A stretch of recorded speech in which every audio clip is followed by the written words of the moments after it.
Hale Media Group presents Go Blue Hoops, where Michigan basketball's past, present, and future all come together in one show. Hosted by former Wolverine great, 10-year NBA veteran, and longtime ESPN and NBC college basketball analyst Tim McCormick. Each episode goes beyond the box scores, from championship memories and recruiting stories to sharp breakdowns of the season ahead. Insight, legacy. Michigan basketball. This is Go Blue Hoops. Hey, everybody. It's time for the Go Blue Hoops podcast. I'm Tim McCormick. I'm your host, and I'm elated for episode number 2. I love the way the Cassie Russell interview turned out last week, and we've got a huge treat for you. We're going to talk to the greatest shooter in Michigan basketball history, the best player ever from Flint, the outstanding Glen Rice, and I'm going to ask him who would win a shooting contest between he and Steph Curry. I think it's going to be an interesting answer for sure. I'm also going to definitely ask him about 1989 in Seattle, Michigan playing for a national championship, and the commentary from Bo Schembechler, how to get the Michigan guys fired up. But in the meantime, I want to talk about the Michigan basketball team. They had a really challenging game against Wake Forest. It raised many questions that I have about this team. Maybe you did too. These teams played last year at Wake Forest, and Michigan lost that game 72-70. I think last year's team was better than this Wake Forest team, but it's going to be interesting because last night raised a lot more questions to me than it answered. First of all, Michigan's 2-0, so kudos to them. That's a good start. I thought they were really lethargic in the second half. The performance was not championship level on the defensive end of the court. So far, we've seen 4 games, 2 exhibitions against St. John's and Cincinnati, and then the Oakland victory, which was just a blowout from start to finish. And then last night against Wake, Michigan is giving up 89 points per game. That is unacceptable. That's not the caliber that you would expect of a championship level team. And then also you're playing against a Wake Forest team that, sure, they've got 6 or 7 pretty good players, but they're not as talented as Michigan. I think middle of the pack in the ACC, probably NIT over NCAA. Also, I was disturbed by careless ball handling. It was a pervasive problem last year. Dusty May has said that this team is much better in that area. We didn't see it last night. Michigan had 17 turnovers. That's way too much. If you want to be a good defensive team, good defensive coaches hate turnovers because it puts your defense in peril. Also, Elliot Cadeau with 5 turnovers. That's not like him. 4 of the 5 starters had 3 or more turnovers. Michigan has got to clean that up. The best way to clean up your turnovers is the fundamentals. Coming to a jump stop on balance, okay? See the court. Don't just throw the ball to Mara because he's 7'3". Put him in a position of strength where he can make a play for himself or a play for his teammates. I counted 6 turnovers that were just casual passes. If you take away those 6, maybe 7 careless, casual passes, Michigan has 11 or 12 turnovers. That's outstanding and in a lot of cases unstoppable. Another concern, how's Michigan shooting going to be this year? After the Oakland game, Dusty May said, we're not going to make 19 threes every game. Yeah, that's true. Hopefully they're not going to go 4 for 25 from 3. That's 16%.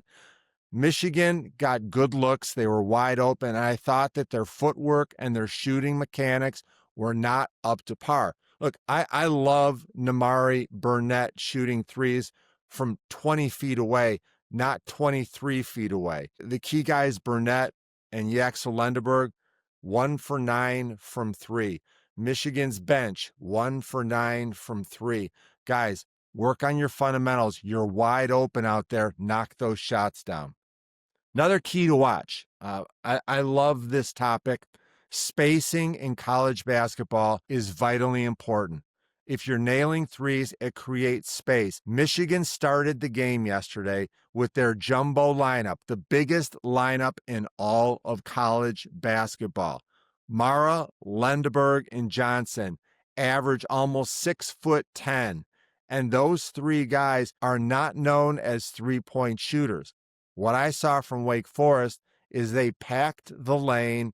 They said, we're not going to give layups and drives, and we will do late contesting on three-point shooting. That's going to be something that Michigan is going to have to address and be aware of, because as they run their offense through Mara, I thought that they got a little bit predictable. Mara loves the left box, and when he gets it, everybody starts cutting, and everybody kind of knows what he's going to do with the ball. He's going to get better and better, just like a quarterback that gets reps. Bryce Underwood gets better and better the more times he gets a chance to see defenses, where blitzes are coming for, where double teams, is it zone or is it man? Those are all things that he's going to get better on. Also, when I watch Elliot Cadeau, he loves high screen and roll. He's much better going to his right. And when he goes to his right in a screen and roll, he wants to throw that lob. Those are all things that as the season goes on, opposing coaches are going to get really good at identifying and making it tough on those two players when they try to make plays. Another part of this is that Yaxel Lendeborg has not played his best basketball. Against Oakland, he had a big boxing glove hand wrap on his right hand. I'm not sure how he made both of his threes. I was impressed with that. But it's going to be interesting for me to watch Lendeborg become a complementary player at times. When he was in the Sun Belt at UAB, he had the ball in his hand all game, every game throughout the entire year, making plays, driving, using his strength. He's making a big adjustment right now, trying to figure out how to be a complementary scorer. He's going to get it. I love his game in transition. Solid defense. He's a really good offensive rebounder. He does so many things that are positive out there, but being a secondary scorer is something he's never done, and he will get better at that as time goes on. So the three-point shooting numbers were a problem last night. I thought that was probably the biggest reason why Wake Forest had a chance to win this game. Nimari Burnett, Yaxel Lendeborg combined for 1 for 10 from 3. The bench, 1 for 9 from 3. Wake Forest dominated plus 18 beyond the arc. So that's something that needs to be tightened up. It was a drastic change after making 19 threes against Oakland. I also thought it was interesting that Elliot Cadeau loves high screen and roll. He loves to go to his right hand. And when he does that, I think as the season goes on, he's going to see more and more drop coverage from the opposing big men. Why? Because if you have drop coverage, and what I mean by that is if Adai Mara is setting that screen, his man will sag right down into the paint and basically say, Elliot, go ahead and shoot. We want you to be a scorer and not a playmaker. And I don't think that's the way Elliot Cadeau wants to play. He's very unselfish. He's got 19 assists and 6 turnovers in 2 games. That is really good. And if he can get to the point where he's playing as a playmaker and not as a scorer, Michigan's offense will flourish. All right, a couple of things that I really liked about last night. Adai Mara has been a force. His numbers outstanding. He's averaging 15 points, 13 rebounds, 5 blocks, 4 assists. Those are all Big Ten numbers. And the gravitational pull that he has on defense is startling. He comes from the weak side, does a really good job of helping on blocking shots. He also is a better ball chaser than both Vlad Golden and Danny Wolf. Those guys would grab rebounds that came right to them. Adai Mara chases the ball and does a really good job. And the play of the game last night, so impressive, with no time on the clock, with just one opportunity to shoot and win the game. Adai Mara bodied up so big, like his hands were at 10 feet, and the driver had to put so much arc on it. Michigan had 5 guys on the boards. It was really an inspirational play. I thought that Adai Mara is the reason Michigan won the game. Also, kudos to Elliot Cadeau. He's only 6'1", but this is a guy that nonstop is getting on the boards. He helped out a great deal last night on the glass for a 6'1" point guard. That's tremendous. And then also, Roddy Gayle took a lot of heat from us last year. We didn't like his three-point shooting. In the second half, when Michigan was 0 for 12 from three, down 3, under 2 minutes to go, Roddy Gayle hit the shot of the game, a clutch three-pointer. He helped on the glass. His defense was really good. Decision-making excellent. That's a great sign for Michigan if Roddy Gayle is playing exactly like he did yesterday. He also came off the bench. That's never an easy thing to go from starter to bench contributor. He's got a chance to be one of the best 6 men in the Big Ten this year. I was also thoroughly enjoying watching Merez Johnson on the defensive end of the court. He's making a massive transition as well. Remember last year as a starting center at Illinois, he's playing 5. He's covering post guys. Yesterday, he was all over the court, covering point guards, wings, moving his feet, talking on defense, active hands. Merez Johnson is a really good complementary player for this team. Also, I thought that Dusty May made a really astute comment. He said, we won without our A game. I don't think they played their B game. I think they're capable of so much more. It was more like a B- C+ game. And for Michigan to pull that out shows so much. And it's also going to help them moving forward when they go to TCU on the road, when they play kind of a trap game against Middle Tennessee State. Every game that you win, you gain a little bit of confidence. Next time they're in a close game, they've got one more chip where they can say, yeah, we've been here. We know what we're doing. We're going to get this win. So Michigan is 2-0. They can't be better than that. They've only played 2 games. And the fact that they were careless in this game, they had horrific three-point shooting. They didn't play defense like Dusty May and the coaches have been teaching them, and they still found a way to win the game. Kudos to this team. Glen Rice is the shooting GOAT in Michigan basketball history. At 6'8", his legacy was cemented forever with a national championship, the greatest run in school history. He was the most outstanding player in the NCAA tournament. He scored more points in the tournament than any player in history. Not only an NCAA champ, he was on the 2000 NBA LA Lakers championship team with Shaq and Kobe. Glen Rice has his number 41 up in the rafters in Chrysler Arena. The great Glen Rice is our guest number 2 today on the podcast. So Glen Rice, national champ, Michigan, 1989, the most outstanding player, all-time scorer in the NCAA tournament, NBA champs with the Lakers, Kobe and Shaq, 3-time All-Star. I'm getting out of breath. So Glen, thank you so much for joining us. What are you doing these days to stay busy? Well, actually, thank you for allowing me to be on your show. This is my 12th year scouting for the Miami Heat right now. I'm scouting college basketball. So, yeah, so it's been a lot of fun. I think you're going to be coming up to Ann Arbor this year. Yaxel looks tough. Merez Johnson looks good. The big fella. What do you think about Michigan? You actually took Vlad Golden last year.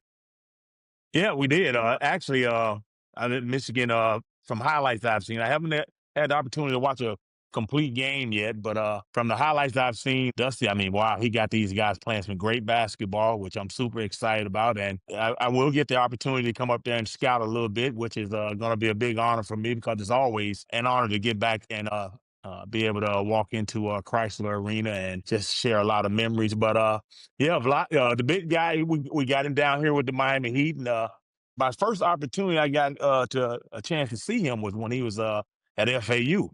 And right then and there, my scouting report was like, oh my God, this big kid can play. And then super excited when he got over to Michigan. And yeah, we have him now with the Miami Heat. So we got another Michigan guy. So does Pat Riley like the scouting report which just says, oh my God? It's a good thing, right? Oh yeah. You know, when he sees that, he understands that, man, we may have something here. So yeah. Yeah. We use that phrase a lot, so that's a good thing. Good. Glenn, when we go back in time to your Michigan days, take us through the recruiting process. I know a lot of Flint guys end up at Michigan State. You and E.T. Eric Turner did not. Good job on that. What do you remember about the recruiting, and who was number two? Yeah, listen, Michigan was number two, to be honest with you. I almost went and was Chippewa, Central Michigan. Yeah, Central Michigan had been looking at me since I was in the ninth grade, and Dave Ginsburg was the guy who was really on me. And yeah, it came down to the last minute. I got an opportunity to visit Michigan, hung out with, Richard Rutherford, Gary Grant, and the judge, Joe Bear, and Wade, and, Tarpley. Those guys, they convinced me that, hey, you know what, you need to come on down the road and come to Michigan. And again, when you say a former Flint player, he went to Flint Central, went there and played. That was Eric Turner. So yeah, the page was it was clear for me to make sure that I went to Michigan. Yeah, I would have been shocked with you at Central Michigan. I know you wouldn't have won a national championship there. Hey, you never know, man. You seen what I did in the I NCAA tournament, I did see it. right? That's crazy what you did. 6 straight games. You played your A plus. Did you sense something coming into the tournament that you were ready for an amazing breakout like that? I didn't foresee that. I realized that we were going to play well. Again, we had two seniors on that team, myself and Mark Hughes, and I think what allowed us to be able to go out there and play the way we did. Number one, the greatest motivational speech we have ever, to this day, that I've ever come across was from Bo Schembechler. You guys football guy, and at the time he was our AD, and he had us walking out of there thinking that we couldn't be beaten by anybody. And he was fiery, he was aggressive, and he was a matter of fact. And it was like, wow, dude, we already was like, okay, we can't let ourselves down. But then when you look at the AD and Bo Schembechler, to us, he was like the Godfather. You cannot let the Godfather down. So with myself, I'm thinking, okay, this is my last go around. I got to go out there and do better than what I was doing in the regular season. And I told guys, look, if I can just get you guys to play at your peak or just a little bit above that, we're going to win this thing. And I tell you, everybody stepped up. Yeah, that must have been so chaotic. Frieder to Arizona State, Bo names Fisher head coach, and then you get this incredible motivational speech. What did Bo say to you that got you so fired up? Well, he said some things to a couple of guys that they probably to this day didn't like, especially with Higgins. He told him Higgins at the time was talking about transferring, and he told him right then and there, I'll give you your papers right now. And we're like, ooh. And then Bo just said, look, guys, can't nobody beat you when you play at your best. You got to go out there and know that you are the best. If you know that you're the best and you go out and you execute to the best of your ability, nobody's going to, how Bo said, nobody's going to beat a Michigan team. Nobody. Rice, you go out there and you do what you do best. Light them 3-pointers up. Be a leader. And I was like, oh, he is talking to me. I mean, I'm like, wow, yes, sir. That's all I said. Yes, sir. And I was like, once we left that, I had chills throughout the whole time we were playing in the NCAA tournament. And from that point, as a leader, it was my job to make sure that everyone on the team was important, down to the guy who probably played 2 seconds. It was a matter of fact that they had to make sure we will not get this done without you. What was the difference between Frieder and Fisher as head coach?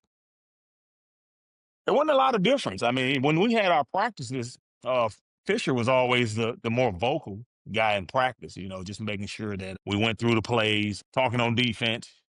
Frieda was just kind of there, making sure that we stayed in line, but it was no different. I think, and I told Fisher, look, Fish, just sit back and enjoy the ride. We already understand what we got to do. And again, we had extra motivation as well because we loved Fisher so much that there was an opportunity there for him to become the head coach. We understood that, okay, look, yeah, we can win a few games and maybe it'll be a toss-up that he may become the head coach. It was like, well, how about we win it? Then he'll have no choice. And thank God it happened the way it did. And Fisher became the head coach, and he proved to a lot of people that he deserved that job. So prior to the championship game at the Kingdom in Seattle, take us through the mindset before Seton Hall. Yeah, that was that was quite nerve-wracking. Even for me, up to that point, I was never really nervous. But the fact that going into that last game, I'm thinking like, wow, I'm not coming back to Michigan after this. This is my last go around, and what a great opportunity it is in front of us. And to win it, to be the first, it would be incredible. And, we weren't at that point in time going into the NCAA tournament. We weren't a favorite to win it. I mean, obviously on that, we had an outside chance, but not a favorite. And man, I got so nervous, man, I couldn't even hardly drink water because I wanted everything to be perfect. And I understand that things can't be perfect, but I wanted it to be perfect. And not just for me, I wanted it more so for all the guys on the team, all the coaches, and Michigan, because here we hadn't been that close in a long time, and we didn't know when was the next chance opportunity we were going to get. And so I put a lot of pressure on myself. And I remember Fisher coming over and telling me, "Rice, you okay?" I was like, "Yeah and no." He was like, "What do you mean no?" I was like, "I'm ready, but I think I'm too ready. I think I'm looking at it the wrong way." And he was like, "No, son, you're not. It's a lot of pressure, but you just go out there and do what you do best." And he settled me down, and talking with my teammates, they settled me down, and the rest is history. Amazing run. Glenn, Michigan basketball reunions are a lot of fun. I saw you this summer at Moose Ridge. Who are your guys? Who are your favorite friends? The guys you keep in touch with from Michigan basketball over the years? The whole team is my favorite. We try and touch base at least 3 or 4 times a year. We try and get together a couple of times. Unfortunately, we haven't been able to do it as on a regular because of certain things that come up. But yeah, you mentioned Moose Ridge. Got an opportunity to see a lot of guys. Mark Hughes, Terry Mills, JP Oosterbaan, Coach Fisher, a lot of guys. And oh man, that's to be able to see my guys and know that they're doing well. It's a brotherhood, man. It's again, it's the most unbelievable feeling because that's your crew. Without that crew, uh, what we achieved in '89, if we'd had one guy just stumble a little bit, it wouldn't have been possible. Yeah. And to be able to see those guys and they're doing well, I mean, that's a blessing. So Moose Ridge, I think is number 9. You were in the group ahead of me, and you struck that tee shot to like 12 feet, and you had closest to the pin locked up. And then guard Thompson in my group stick it inside there to knock you off. I know that you hated that. How's your golf game, Glenn? The golf game is really good. I'm gonna keep a secret, my handicap. But let me tell you something about Guard Thompson. See, ever since when I when I came to Michigan, and Guard Thompson is one of the great 3-point shooters in college basketball. And every time on the golf course, I think I got something. I'm close, pretty much closer than anybody at that point. And here comes the Guard Thompson. Well, it was the same way when I was young and shooting 3-pointers. I'd go out in practice and probably nail about 12 or 13 out of 15 shots. Guess who steps behind the 3-point line and hits 14 out of 15? This dude. So it was like it didn't surprise me because at that, I already knew Guard was a really good golf player, but to have a Michigan guy trump another Michigan guy, I was cool with that. Yeah. So you're number 1 on the Mount Rushmore of Michigan shooters. Who are the other 3 best shooters that you've seen from Michigan? Definitely Duncan Robinson. Mm-hmm. A lot of people don't give Antoine Joubert the respect that he deserves when it comes to shooting the basketball. I mean, I watched this guy in high school. Unbelievable. You thought my run in the NCAA tournament was something? This guy had a run like that throughout his whole high school, basically career. So I got to put him up there. But then, of course, there's a toss-up between them. I got to go with Guard Thompson. I don't know. I don't know. You know, I wouldn't do that because you'll know he'll tell everybody. He'll tell everybody he knows. And, for the simple fact that guard outshot me probably more than anybody has in my career, I got to give him that respect and put him there. Yeah. You'll like this because you talked about the judge. He was playing at St. Cecilia, had about 50, made a three in the corner. Everybody else is getting back on defense. He ran out in the hallway to get a drink of water and then came back in the side door and made another three. So Hey, Judge always trying to get out of playing defense, man. I tell you, that's a good way to do it. He's that remarkable, man. Great guy. It's always good to, you know what? It's always good to see the guys who paved the way for me in Michigan. I mean, anytime I get an opportunity to see Antoine, it's great. Butch Wade, Richard Relaford, and this summer I got an opportunity to see Rob Henderson good. and Yeah. Steve Stoico. I mean, those guys were my big brothers. Those guys, they were big. I came into Michigan weighing about $170. And I'm looking at these guys, they're taller than me. They outweighed me by 45, maybe 50 pounds.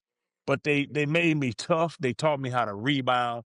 And, every chance I get, I tell them, listen, guys, I couldn't have been the Glen Rice that I became without them. And I always tell them every stride that I take in my career, you guys are, you like the holes in the shoe where I lace my shoes up. Each one of you have a spot. And I try and make sure that they understand that they were very important in my life. I can't let you slide that quickly away from your golf handicap. Is it single digits and do you have a hole in one? It's single digits. Yes, I'm an 8 handicap. That's strong. And I got 3 hole-in-ones. 3? 3. Exactly. Isn't that ironic? I'm a great 3-point shooter and I got 3 hole-in-one. There are some pros that don't have 3 hole-in-ones. That's nice. Well, I would love to trade one of them hole-in-ones to be a pro in golf. Trust me. Who have you played with? I'm sure you've played with some big names. Have you? Yeah. I played with Scottie Pippen, Jason Richardson, also James Johnson. I haven't had an opportunity to play with a lot of the Miami Heat guys, but Alonzo Mourning I play with quite often, and a lot of other people that you guys will never even know. Matter of fact, the best players I have played with was El Duque and Levon Hernandez. You want to talk about some boys can hit that ball? Yeah, oh, my God. Those baseball players. It's good to be Glenn. I'm curious. 3-point contest. Steph Curry or Glen Rice in the prime. Who wins? Man, I love Steph. God, I would hate to cut him like that. I mean, I've been watching him play shoot since he was a kid when I was in Charlotte. And man, you know what? I've never done this before. And this is the only time I'll ever do it. I would give him the edge. I just got to be smart because I do think that he's the greatest shooter of all time. Yep. That's kind of you. That's good. That hurt me. That hurt me right there. I didn't expect that you would ever give up there. NIL. Yeah. NIL, big deal. Social media, constant spotlight for players nowadays. What do you think of the landscape of college basketball? And are you a fan of NIL? Oh, that's a great question. I mean, it's something I've been going back and forth with. I'd like to see that the guys are getting something for what they're putting into each of these universities. At the same time, I do think that it's hurting the game a little bit because if I'm a fan, I don't know what the team's going to be looking like next year. I don't even know if I can say, okay, follow this one particular guy who I can say is my favorite because if things don't go his way, he's gone. So I hate that part about it because guys can just pick up and leave whenever they want to, and knowing that there's an opportunity they can get so much money early. I do think that it kills the drive a little bit. Mm-hmm. I think when we were coming up, one of the things that we always, look forward to and use as motivation is that, hey, one day I want to be able to have a nice house, take care of my parents, and have a little money in my pocket. That gave us that extra incentive to go out there and work even harder. These kids, I mean, God, you got some of these kids in college already making 10, $15 million. And it's not even, you would have thought that would deter them from trying to go to the NBA as quick, but no, that hadn't slowed that down. But at the same time, yeah, I like the fact that they're getting something. That's why I say I'm just kind of like in the middle. I don't know when I wake up in the morning what side of the fence I'm going to be on, but yeah, it's a struggle for me, put it that way. You're a few years after me, but remember how proud you were, excited to get 2 pair of shoes, 2 sweatsuits, and 3 T-shirts? That's all you got. Oh my God, man. Come on. Each year we look forward to that, man. And now it's like, God, these guys, Yeah. 2 and 3, they probably getting 30 and 35 pair of shoes and Wow. sweats. Yeah. But hey, time changes, so we'll see what happens. Glenn, you won an NBA championship along with your college championship. You played on the Lakers with Shaq and Kobe. There's got to be some good stories there. What was that like to win a championship, but what was it like to play with those two? Yeah, it was phenomenal. You're talking about 2 great players, Hall of Famers, Kobe Bryant, God rest his soul. I mean, from afar, we always knew the commitment that Michael Jordan had to the game. When I got to LA, I got an opportunity to see something that was very close to the determination and the drive of a Michael Jordan. And I got to see it up close. And yeah, it was phenomenal. I had an opportunity, and a lot of people can't, a lot of people didn't have it. I had an opportunity to play with probably one of the second or third best players in the history of basketball. And in my mind, the number one most dominant player in the game of basketball, in Shaquille O'Neal. That was easy. Yeah, for me, it was an easy adjustment coming there. I realized, hey, I'm going to the Lakers team. I don't have to be Glen Rice of old. I can just kind of be like ready when the ball comes out and do what I do best. But to be on the court with those 2 guys, I mean, it was easy. It really was. It was easy. I mean, sometimes I had to pinch myself because I would find myself watching those 2 guys operate too much, and it just goes to show that their dedication and the will to achieve. And yeah, I was super honored, and again, it was a blessing, and to be able to, even if it's one, to be able to get a NBA championship under my belt, man, I'm good. What's a great story about Shaq or Kobe that you can share? Um, man, the only thing I can really share about Shaq is that when I tell you, I mean, we got a lot of outstanding comedians in this world, professional comedians. I think Shaq, if he didn't play basketball, could have been one. I mean, this is the funniest big guy. I ain't talking about just normal person. Watch This is what the you're fun. saying. The funniest big guy. I thought, wasn't I on your list somewhere around there? Yeah, you are. But we talking about out of all the big guys, this guy get the number 1 spot. Gotcha. Okay. And what you see with Shaq is how he truly is. And that's remarkable because people don't really gravitate to big guys like that. They're really like kind of like people are in awe and they don't expect big guys to be like funny and outgoing like that. Man, Shaq is the nicest, the funniest guy and the most likable guy that I've been around. I mean, and you don't have sad days. Even when we lose, obviously we're pissed off right after the game. But out of nowhere, Shaq will just crack a joke. And when he cracks a joke, you just understand, you know what? Okay, we lost this one, but everything's going to be okay.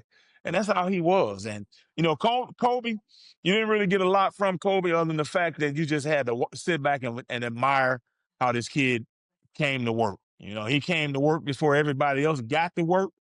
And he was still at work when everyone else left work. So imagine that.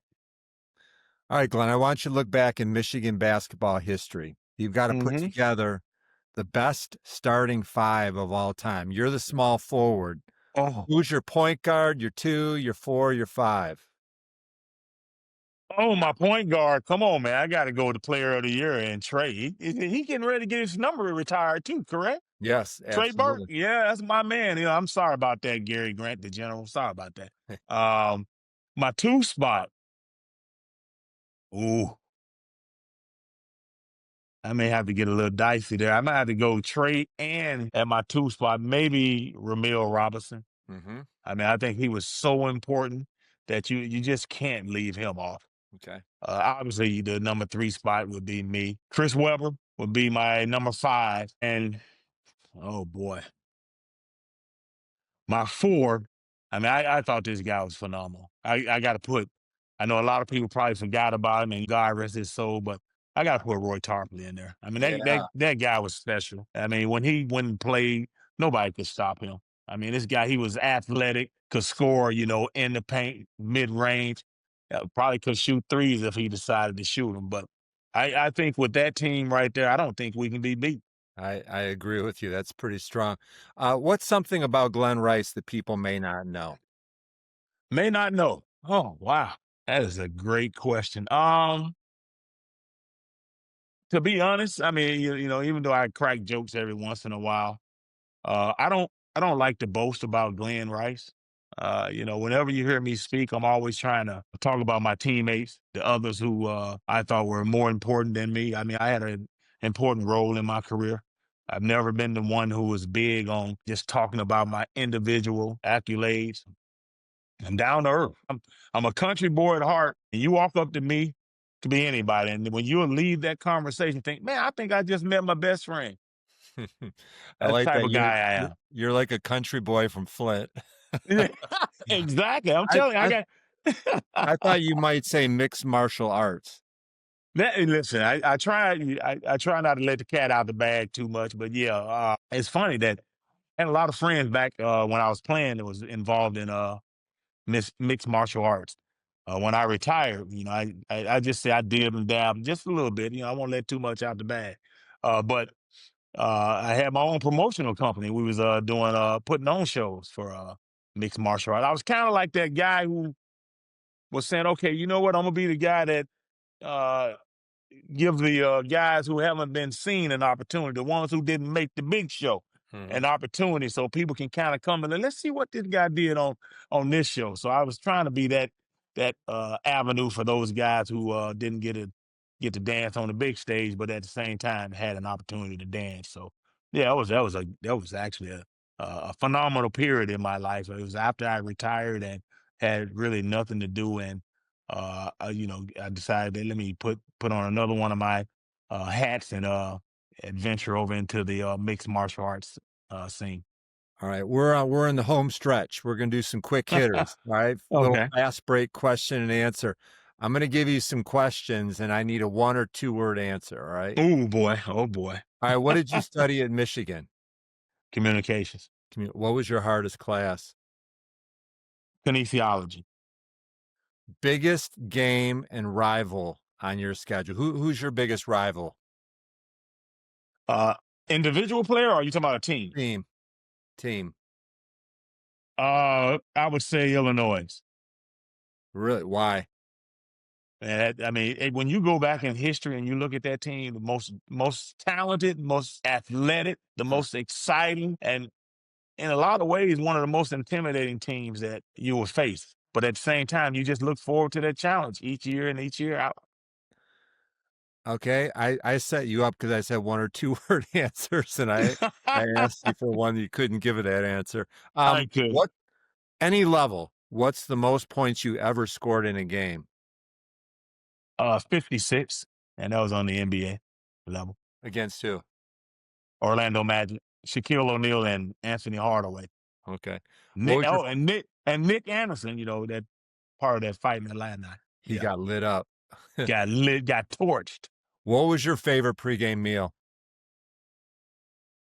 Mine was scrambled eggs, steak, and a little bit of wheat toast. Okay. Where did you live? What dorm? I was in West Quad. What house? That's a great question. I I trust me. was in Rumsey. See, there was Chicago. I I don't know what house I was in because it's a long story. I was only really there for about a month. Yeah. And Um, and then would you rather watch college or NBA? college, Who's your favorite all-time NBA player? Michael Jordan. Okay. And then your number one memory of all time as a Michigan Wolverine. I think I know the answer. Winning a championship. Okay. Um, So I wanna sincerely thank you, and I have to ask this one last question. Sure. What is it like when you sit there and you look at your number in the rafters? What goes through your mind? Because that's every kid's dream, and you lived it.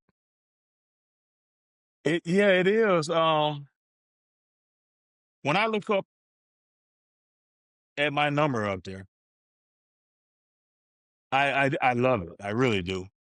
But again, I think about the journey.